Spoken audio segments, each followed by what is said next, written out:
Allah yang telah menjadi sama dengan manusia, Allah yang telah lahir ke dalam dunia ini, di dalam tubuh kemanusiaannya, Ia menjalankan setiap hari demi hari, hingga sampai akhirnya Ia masuk ke dalam penderitaannya.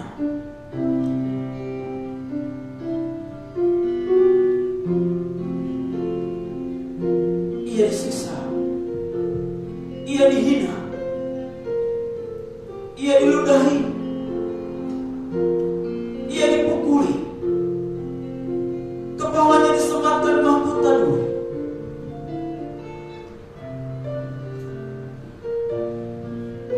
Dan di atas kayu salib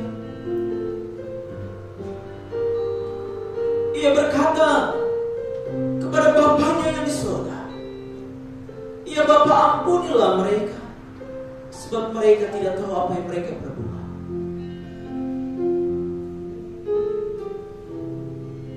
Alkitab mengatakan, Ia berkata, "Sudah selesai." Segala sesuatu yang telah dikerjakannya, Ia taat sampai mati. Dan ketika Ia berkatakan sudah selesai, sesungguhnya dosa kita lah yang ditanggungnya. Sesungguhnya kemunafikan kita lah yang ditanggungnya. Sesungguhnya penyakit kita lah yang ditanggungnya.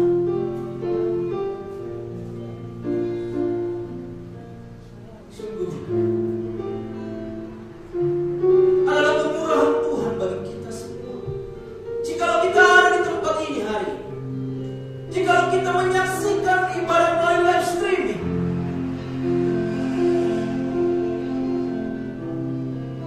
sekalipun keadaan tidak baik, namun yakinlah bahwa Tuhan itu baik.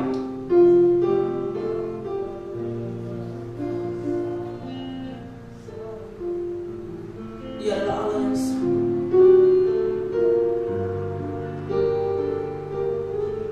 melakukan mujizat demi mujizat. Ia adalah Allah yang sama. Oleh karena Ia telah mengerjakannya sampai selesai. Dengan lembut kita mengatakan sekali, karena salib. Karena salibmu. Mari jemaat yang di rumah, katakan, karena salibmu kami menang.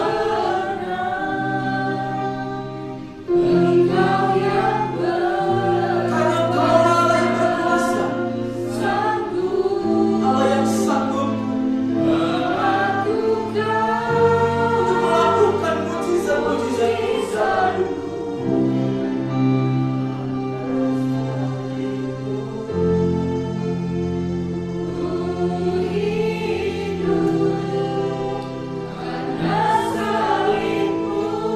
Salibmu kami menang.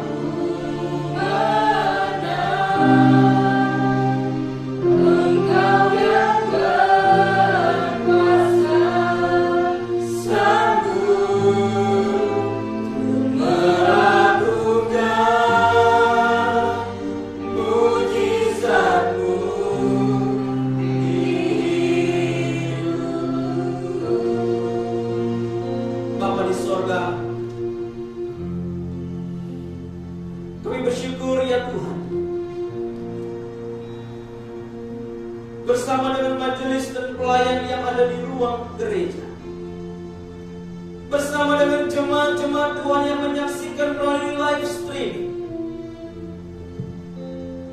Oleh karena keadaan kami dipisahkan di dalam ruang, tetapi kami bersepakat berdoa kepada-Mu ya Tuhan, memohonkan belas kasihan. Kalau malam hari ini kami boleh menikmati ibadah, kematian Kristus Yesus yang sungguh nyata bagi kami. Biarlah ya Tuhan, melalui malam ini juga kami boleh disapa lagi dan diingatkan oleh kebenaran firman Tuhan. Dan melalui kebenaran firman Tuhan itu meneguhkan iman kami. Kami terus berjalan di dalam iman pengharapan kami kepada Engkau ya Tuhan, Allah yang sungguh menyertai kami. Terima kasih Bapa di surga. Berfirmanlah bagi kami ya Tuhan, kepada setiap jemaat Tuhan yang menyaksikan di dalam ruang-ruang mereka masing-masing. Berikanlah hati kami yang fokus kepada firman Tuhan yang akan kami renungkan. Di dalam nama anakmu Yesus Kristus kami berdoa dan mengucap syukur kepada Bapa di surga. Amin. Silakan.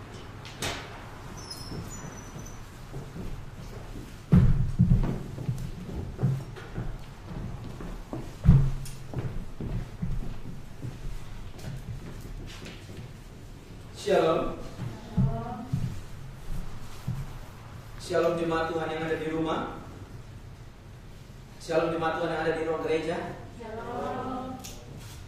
Puji Tuhan, kalau malam hari ini kita ada lagi di dalam ibadah kita, walaupun kita terpisahkan di dalam ruang dan waktu, namun kita bersyukur kepada Tuhan oleh karena kita diberikan kesempatan untuk dapat beribadah bersama-sama.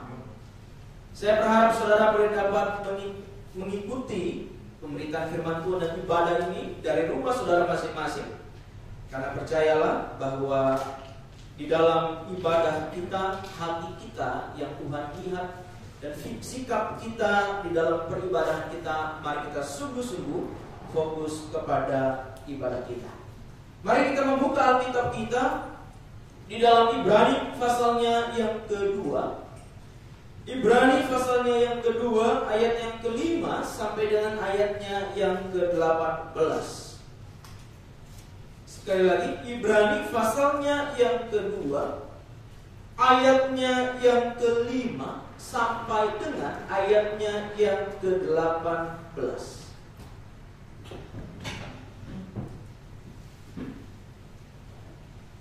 Jika saudara sudah mendapatkannya, saudara dapat perhatikan di dalam Alkitab masing-masing, dan saya akan membacanya bagi saudara sekalian.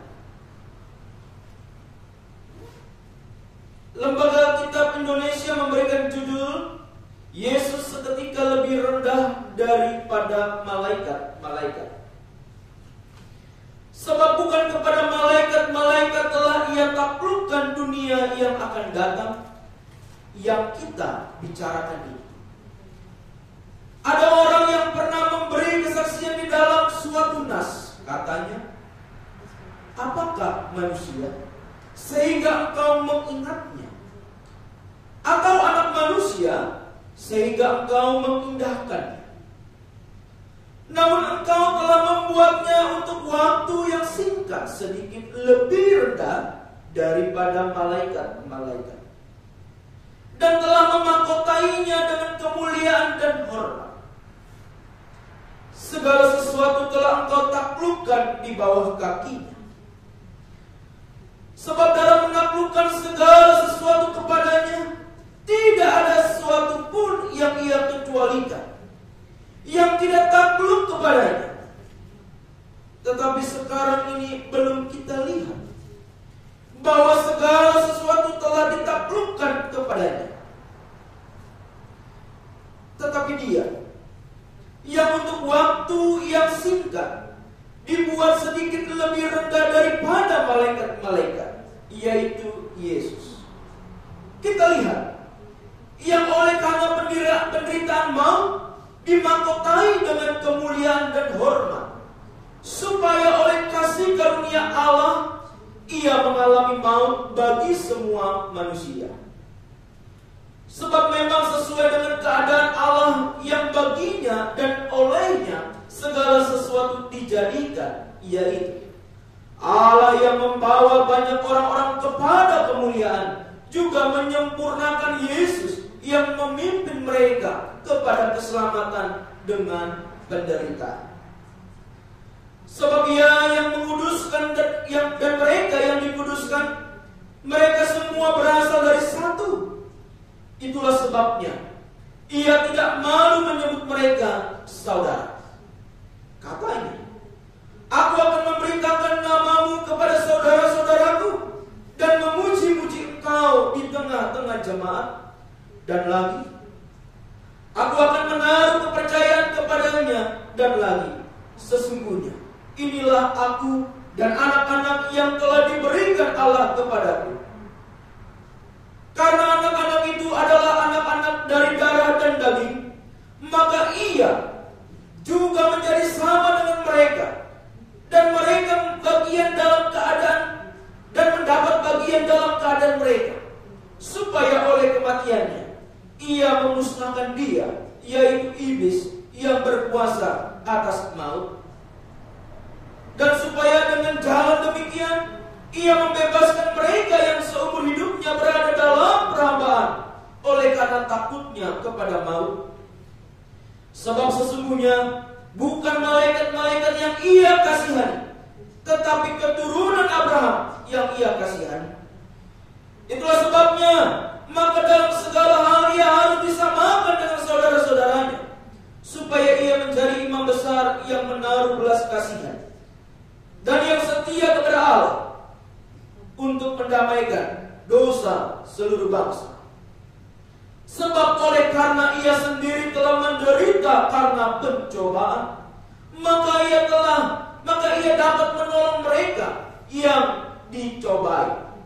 Demikian pembacaan Alkitab kita pada hari ini. Yang dikatakan berbahagia adalah mereka yang membaca, merenungkan, dan melakukannya di dalam setiap fase kehidupan mereka. Amin. Bapak Ibu Saudara kasih Tuhan, malam ini kita merenungkan di dalam satu tema, yaitu Ia sudah menyelesaikannya. Ia sudah menyelesaikannya. Saudara yang kasih Tuhan, tugas menurut artiannya adalah sebuah hal yang wajib dikerjakan atau yang ditentukan untuk dilakukan. Pekerjaan yang menjadi tanggung jawab seseorang, pekerjaan yang dibebankan. Maka artinya kata tugas adalah suruhan atau perintah untuk melakukan sesuatu. Dan ketika diberikan tugas, maka harapan pemberi tugas adalah tugas itu diselesaikan dengan baik dan tepat. Demikian juga dengan kita yang diberikan tugas. Kita diharapkan ketika kita mengerjakan tugas kita mengerjakan dengan motivasi yang benar. Oleh karena ada banyak orang mengerjakan tugas tanggung jawabnya dalam motivasinya yang salah. Ada yang mengerjakan tugas yang diberikan untuk motivasinya, dengan motivasinya untuk dikenal banyak orang, dipuja, dipuji. Ada banyak orang yang mengerjakan tugas dan tanggung jawabnya hanya karena untuk mendapatkan upah. Sehingga yang mengerjakan tugas dan tanggung jawabnya tidak dengan tulus hati. Namun pertanyaannya di sini adalah bagaimana kita sebagai orang percaya meneladani Yesus Kristus.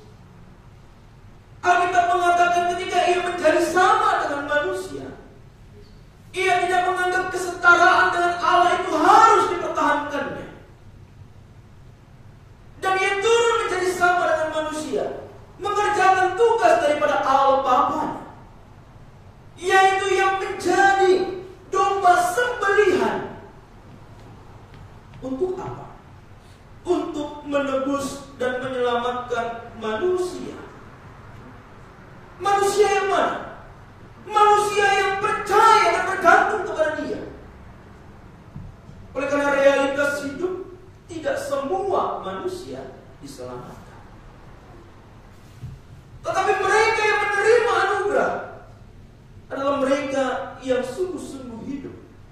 di dalam Dia yang menyelamatkan. Oleh sebab itu ketika ia mengerjakan tugas yang diberikan Bapa kepadanya, ia mengerjakan dengan sungguh. Sekalipun ia menerima, ia tahu dan ia menerima berbagai macam tindakan.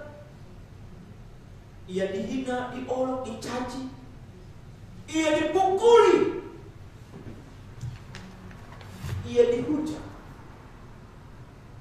tetapi ia tetap taat sampai mati. Dan di atas kayu salib ia berkata, sudah selesai. Mengapa ia berkata sudah selesai?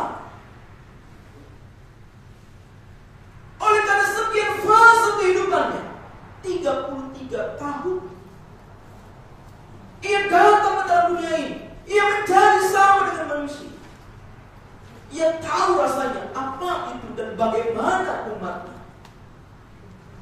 Dan sampai di atas kayu salib tersebut,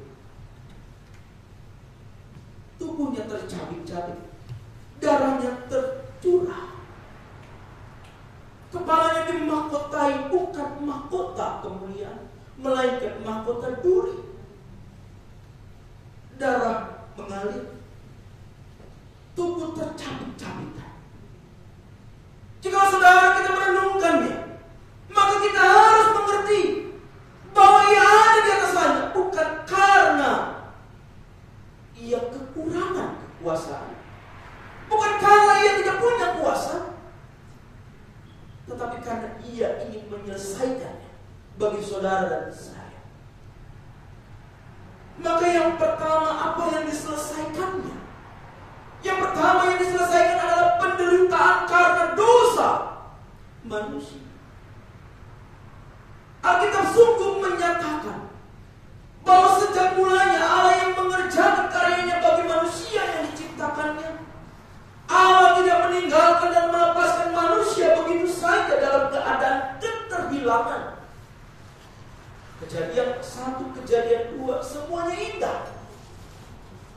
Tetapi masuk ke dalam kejadian 3, ketika dosa itu hadir, maka penderitaan manusia bukan hanya dari sisi-sisi yang nampak secara fisik, melainkan keadaan kerohanian, keadaan diri batiniah.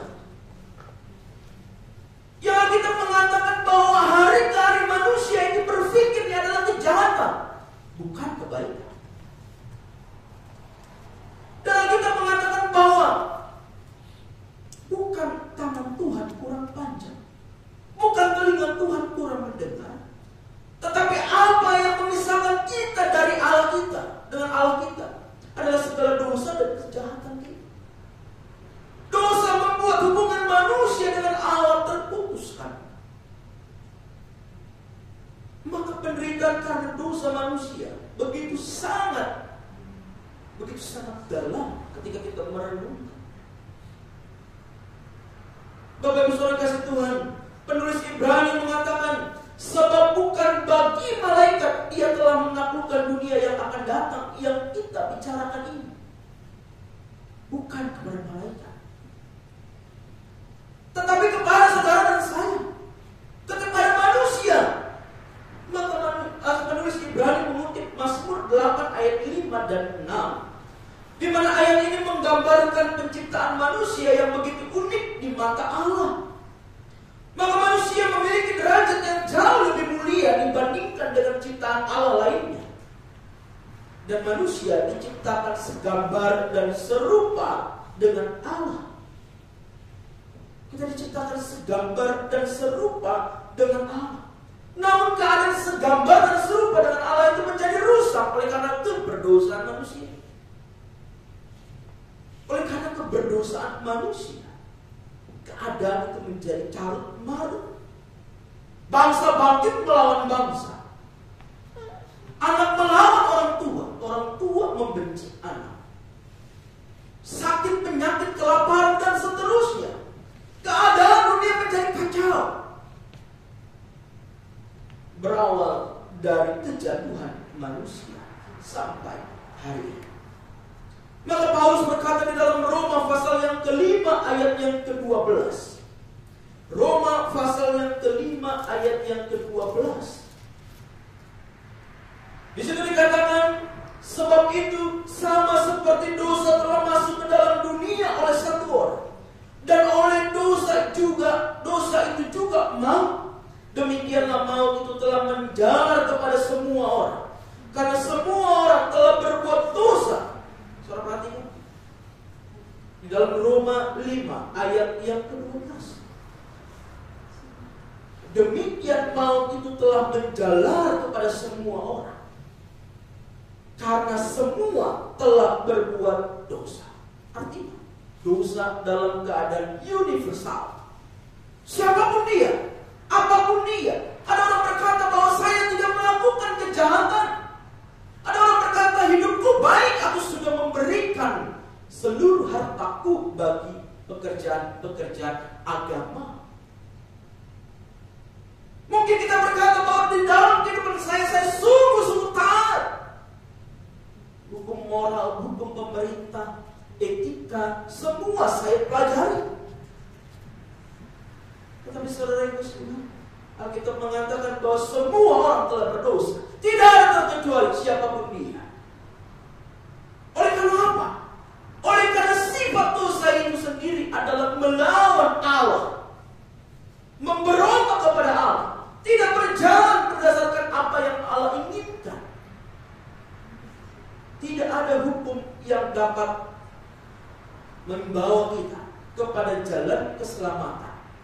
Oleh karena kita melakukan satu hukum, tapi kita lupa melakukan hukum yang lain. Satu dosa sama saja hukumannya, yaitu maut. Tidak bisa kita berkata, aku melakukan 10 kebaikan, tapi dosa 11, masuk juga kita ke dalam neraka. Tidak ada hukum yang dapat membawa kita kepada keselamatan. Maka hanya satu jalannya, yaitu pengorbanan. Tetapi siapa yang berkorban? Tidak mungkin manusia yang berkorban. Tidak mungkin setiap saat hanya hewan yang dipersembahkan. Kambing, domba dipersembahkan di hadapan imam-imam, menyembelihnya, darahnya tercurah. Tidak mungkin selamanya. Karena hukum Taurat hanya menunjukkan adanya dosa, tapi hukum Taurat tidak bisa menyelesaikan dosa itu sendiri. Siapa yang harus menyelamatkan? Siapa yang harus menyelamatkan? Keadaan manusia semakin jahat. Maka di dalam kekekalan itulah Allah berinisiatif. Allah berinisiatif.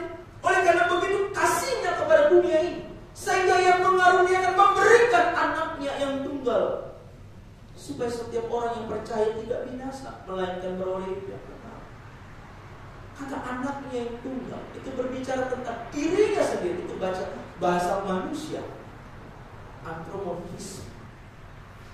Karena Yohanes 1 berkata, pada mulanya dalam firman, dan firman itu bersama-sama dengan Allah, dan firman itu menjadi sama dengan manusia. Itulah firman. Bapak Ibu Saudara yang kasih Tuhan, segala sesuatu tunduk kepadanya, karena segala sesuatu jadi seturut kehendaknya. Namun demikian dalam mengosongkan dirinya, ia menerima segala sesuatu dalam kerendahannya untuk dan bagi menebus manusia berdosa. Maka penulis Ibrani dalam ayat 9 berkata, kita perhatikan di situ ayat 9, dia berkata demikian.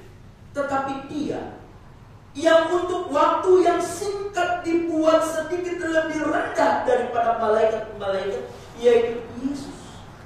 Kita lihat, yang oleh karena penderitaan maut dimahkotai dengan kemuliaan dan hormat, supaya oleh kasih karunia Allah ia mengalami maut bagi semua manusia.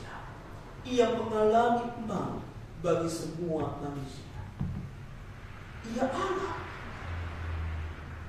Ketika ia mengosongkan dirinya, ia lebih rendah sedikit derajatnya. Padahal dia pencipta. Tetapi oleh karena ketaatannya itulah ia harus menderita. Dan kita mengatakan bahwa ia mengalami maut bagi semua orang. Tubuh dan darah. Ketika ia tercurah di atas kayu salib adalah suatu hukuman yang begitu keji, dan sampai hari ini salib sudah tidak dijalankan lagi. Itu hukuman yang begitu keji. Itu hukuman yang begitu hina. Dan ketika saudara merenungkan, tadi pagi saya membaca kitab Lukas 23. Saya merenungkan di sini. Kalau saudara membaca bagian-bagian tersebut, saudara akan melihat di sini. Atau saudara berpikir, ketika ia harus menghadapi itu, ia sendirian di hadapan mahkamah agama.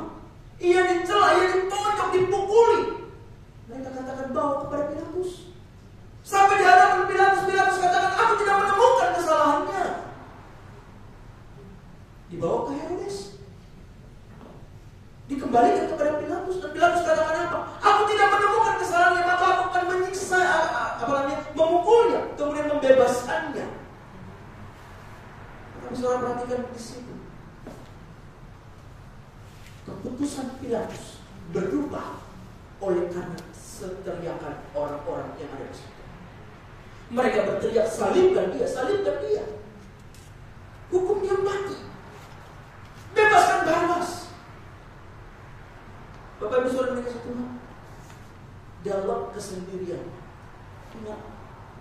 ia menyelesaikan penderitaan kita. Ia menyelesaikan penderitaan kita. Penyelesaian tugas yang diberikan Bapa kepada anak dengan tujuan membawa banyak orang kepada kemuliaan yang telah dikerjakannya dengan sempurna. Sekali lagi, penderitaan yang ia lakukan untuk membawa saudara dan saya kepada kemuliaannya yang dikerjakan dengan sempurna. Mari kita perhatikan ayat 10.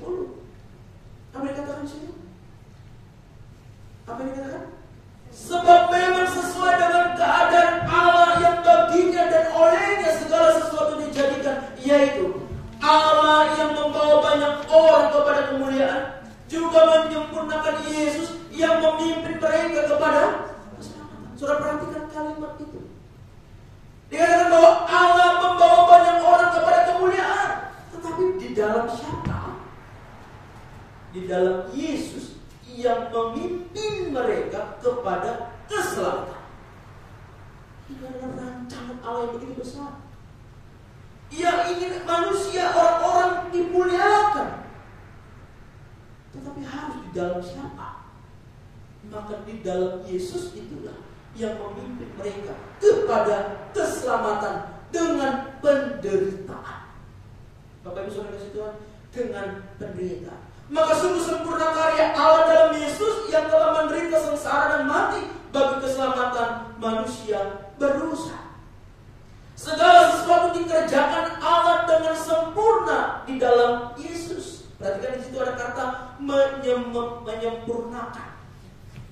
Juga menyempurnakan Yesus yang memimpin mereka kepada keselamatan. Dalam ayat 10 tersebut memiliki makna, yaitu memiliki tujuan yang sesuai dengan yang dituntut atau direncanakan. Itulah kata Allah menyempurnakan. Bisa dikatakan juga menyempurnakan Yesus. Jadi kata menyempurnakan itu ingin menekankan kepada pembacanya bahwa kata menyempurnakan itu Allah menghendaki bahwa itu semua harus dikerjakannya sampai akhir, sampai kepada kesempurnaan itu. Maka Bapak Ibu Saudara kasih Tuhan, seorang penulis buku James Stott di dalam karyanya atau bukunya judul Kristologi, dia berkata demikian. Dengan korban kematian Kristus di atas kayu salib, suatu keselamatan sempurna tersedia bagi setiap orang yang mau menerimanya dengan iman. Kematian Kristus yang menjadi tebusan dosa, oleh karena itu menjadi satu-satunya jalan menuju keselamatan yang disediakan oleh Allah bagi semua orang berdosa. Seruan Kristus sudah selesai adalah sebuah seruan kemenangan yang menyatakan pekerjaan yang telah terselesaikan dengan sempurna untuk kepentingan dunia yang penuh dengan dosa. Dan atas dasar pekerjaan yang sudah selesai itu, dan hanya itu, setiap orang berdosa memperoleh perkenanan Allah yang sempurna dan kekal. Bapak Ibu Saudara dikasih Tuhan, kemenangan Yesus bertujuan untuk menyempurnakan umatnya. Ingat tema besar kita, yaitu jemaat yang disempurnakan. Tapi disempurnakan Kristus. Dan Kristus berkata sudah selesai. Itu adalah kemenangan yang bertujuan untuk menyempurnakan jemaatnya, umatnya. Dan yang Dia sempurnakan adalah saudara dan saya. Hari ini disebutkan oleh penulis Ibrani dengan yang memimpin mereka kepada keselamatan. Yang memimpin mereka kepada keselamatan. Kata ini dapat diterjemahkan dengan demikian: yang membawa perintis atau pemerkasa keselamatan. Dalam ayat yang disebut perintis atau dikatakan bahwa pemerkasa keselamatan. Maka dengan demikian Yesus telah selesai mengerjakan tugasnya dengan sempurna, di mana kuasa keselamatan di dalamnya nyata bagi setiap orang yang percaya oleh iman.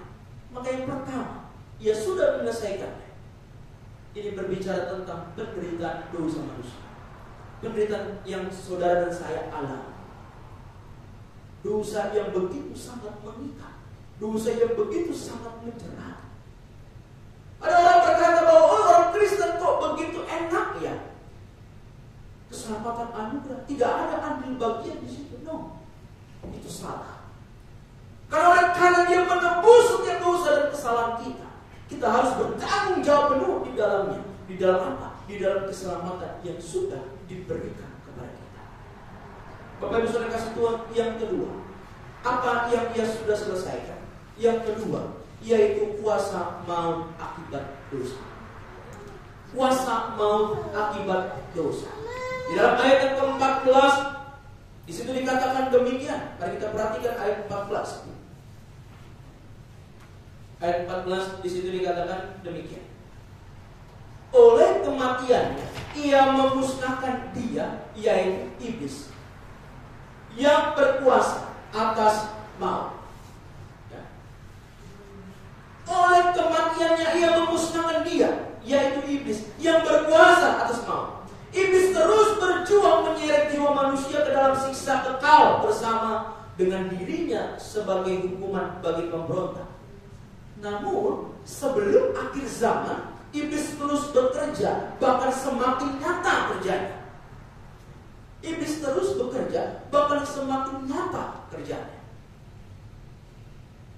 Kejahatan terus-menerus meningkat. Negara-negara yang dulunya adalah negara-negara pencetus reformasi, kemanakah mereka saat ini? Berbagai macam pengajaran-pengajaran begitu sangat masif masuk di dalam pengajaran-pengajaran gereja. Pekerjaan siapakah itu? Tentu saja itu pekerjaan iblis. Namun Bapak Ibu Saudara kasih Tuhan, penyelesaian karya Tuhan Yesus di atas kayu salib membukakan juga kepada kita bahwa Ia memusnahkan kuasa iblis dengan maksud menebus dosa yang berakibat maut. Selama kita hidup, kita masih mengalami godaan dan mengalami pencobaan-pencobaan yang datangnya dari iblis. Tetapi persoalannya, ketika Ia berkata sudah selesai, kuasa maut itulah yang dikalahkan. Hari ini kita menghadapi badai corona. Begitu sangat menderitanya. Ada banyak orang yang begitu kehilangan ekonominya turun, bangkrut dan seterusnya. Mungkin kehilangan orang-orang yang dikasihi. Ada yang Tuhan panggil oleh karena corona. Mereka yang Tuhan panggil karena corona tidak bisa disemayamkan sebagai hukumnya. Hanya petugas yang mendampinginya. Tidak ada keluarga. Sudah bisa bayangkan bagaimana rasanya keluarga-keluarganya. Oleh karena corona, kita tidak dapat beribadah dalam normal. Oleh karena corona, kita tidak bisa berpergian ke tempat-tempat tertentu. Bapak Ibu Saudara Tuhan, betapa menderita. Tetapi apakah ini dapat memisahkan kita dari kasih Allah? Tidak. Oleh karena Ia telah menebus kita, kuasa maut tidak mampu menghancurkan orang yang percaya kepada Dia. Maka Yakobus berkata bahwa lawanlah iblis maka ia akan lari. Dalam Yakobus 4 ayat yang ke-7. Lawanlah iblis maka ia akan lari. Tetapi untuk melawan dia, maka kita harus tunduk kepada Allah. Ia telah menyelesaikannya bagi kita, kuasa maut. Maka kita meyakini kalau Tuhan panggil kita hari ini, maut di manakah tempatnya? Kita yakin bahwa Tuhan telah memberikan kepada kita, menyiapkan bagi kita tempat yang indah. Oleh karena ia berkata apa? Aku akan pergi menyiapkan tempat bagimu dan kemudian akan kembali menjemputmu. Itulah iman percaya kita. Orang yang sungguh-sungguh hidup di dalam kasih karunia adalah orang yang sungguh-sungguh meyakini bahwa masa depan hidup kekekalannya adalah ya dan pasti. Tapi untuk sampai ke sana, tentu kita harus hidup dalam perjuangan. Hari demi hari kita harus lewati dengan taat dan penuh tanggung jawab. Kerjakanlah keselamatan kita dengan takut dan gentar. Ia sudah menyelesaikan. Nah yang ketiga, yang terakhir. Yang ketiga apa yang ia sudah selesaikan? Yang ketiga, pergumulan akan ketakutan. Pergumulan akan ketakutan. Dikatakan bahwa ayat ke-17 dan ayatnya yang ke-18. Ayat yang ke-17 dan ayat yang ke-18. Di situ dikatakan demikian. Itulah sebabnya maka dalam segala hal ia harus disamakan dengan saudara-saudaranya, supaya ia menjadi imam besar yang menaruh belas kasihan dan yang setia kepada Allah untuk mendamaikan dosa seluruh bangsa. Sebab oleh karena ia sendiri telah menderita karena pencobaan, maka ia dapat menolong mereka yang dicobai. Wow. Ia menjadi imam besar yang menaruh belas kasihan yang kepada mereka yang setia kepada Allah untuk mendamaikan dosa. Dan ia sendiri yang telah menderita karena pencobaan, maka ia dapat menolong mereka yang dicobai. Ia dapat menolong mereka yang dicobai. Karya Tuhan Yesus sebagai imam besar yang telah menanggung dan memahami keadaan yang ada, sehingga Alkitab mengatakan bahwa ia dapat menolong mereka yang dicobai. Ini adalah bahasa yang dituliskan Alkitab penuh dengan kemenangan dan keyakinan pasti. Selama dalam hidup kita pasti memiliki kekhawatiran, ketakutan. Tapi Alkitab mengatakan bahwa ketakutan itu telah dikalahkannya. Bagaimana kita dapat yakin bahwa ketakutan itu telah dikalahkannya? Hanya satu cara, yaitu hidup beriman dan bergantung penuh kepada Dia. Yesus berkata, apakah dengan kekhawatiranmu itu dapat menambahkan sehasta 45 cm dalam kehidupanmu? Ada? Tidak. Tetapi justru dia berkata apa? Carilah dahulu kerajaan Allah dan kebenarannya, maka semuanya itu ditambahkan kepadamu. Ada banyak begitu ketakutan yang kita alami hari ini. Secara khusus kita, mungkin kita yang bekerja libur 1 bulan, usaha menurun, keluarga kita di Indonesia, bagaimana? Kita khawatir, kita takut. Tapi bukankah ia adalah Allah yang tahu dan Allah yang sendiri yang sudah mengalaminya, maka ia dapat menolong mereka yang dicobai. Dan muncul pertanyaan, bagaimana saya dapat melihat pertolongan Allah? Ada banyak orang berpikir bahwa pertolongan Allah itu harus real. Kalau saya butuh makan, maka ada nasi di depan mata saya, itu pertolongan Allah. Kalau saya sakit hari ini, maka saya harus sembuh hari itu. Itu pertolongan Allah. Kalau saya butuh A, maka hari ini juga harus ada A. Itu pertolongan Allah. Bapak Ibu Saudara Tuhan, kalau kita mengukur pertolongan Allah hanya dari hal-hal yang sifatnya material, maka kita mengecilkan kuasa ini. Karena pertolongan yang diberikan lebih daripada itu, yaitu apa? Damai sejahtera, aku tinggalkan kepadamu. Itu pertolongan yang lebih daripada segala-galanya.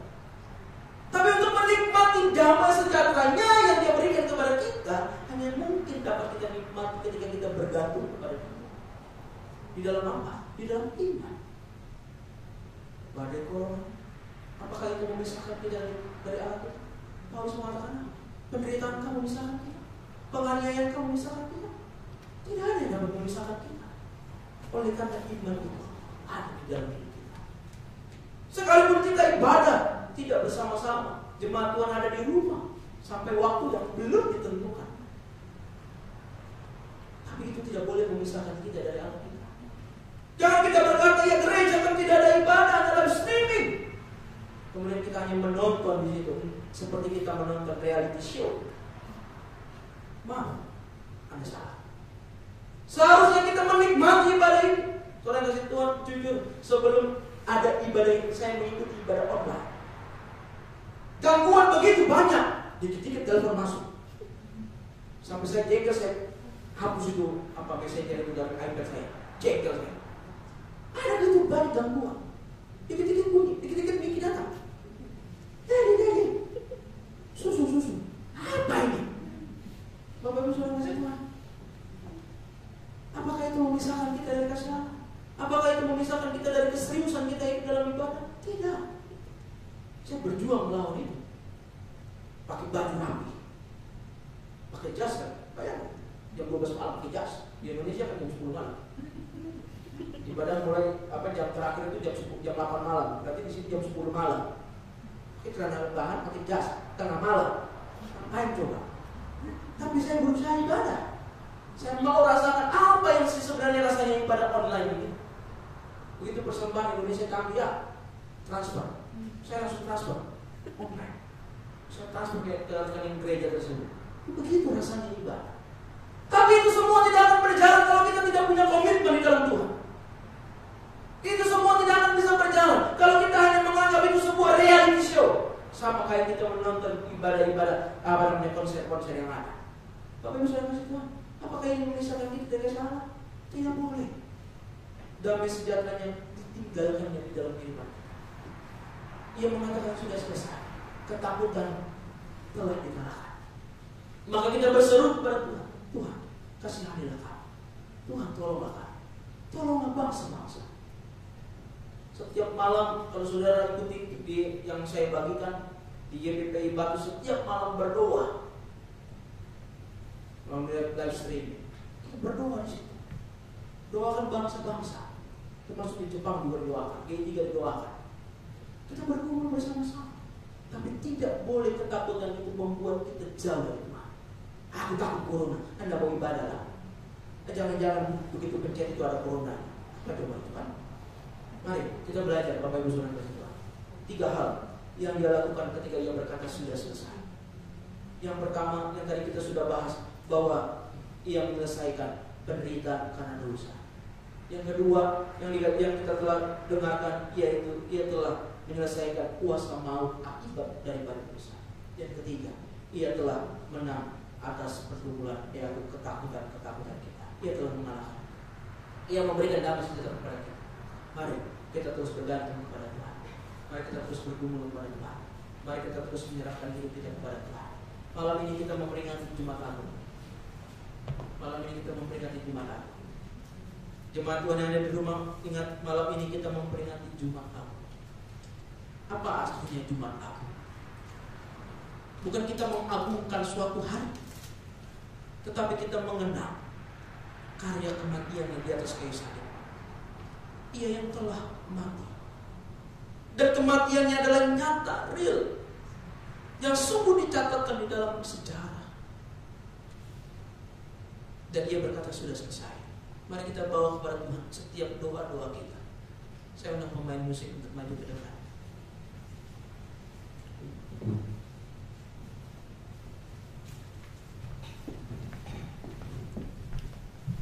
Mari di momen Jumat Agung ini, yang pertama mari kita sungguh lagi datang kepada Tuhan di dalam setiap pergumulan kita dan doa kita. Mari kita menyerahkan kepada Tuhan setiap apa yang kita hendak doakan. Mari kita mengingat akan tubuh yang tercabik-cabikan, akan darah yang tercurah dari ujung kepala sampai kakinya, akan tangan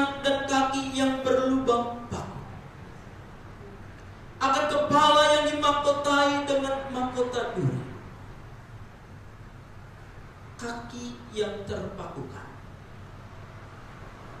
lampu yang tertikam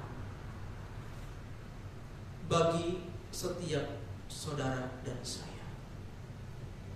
Dengan lembut kita nyanyikan karya salib, karena salib.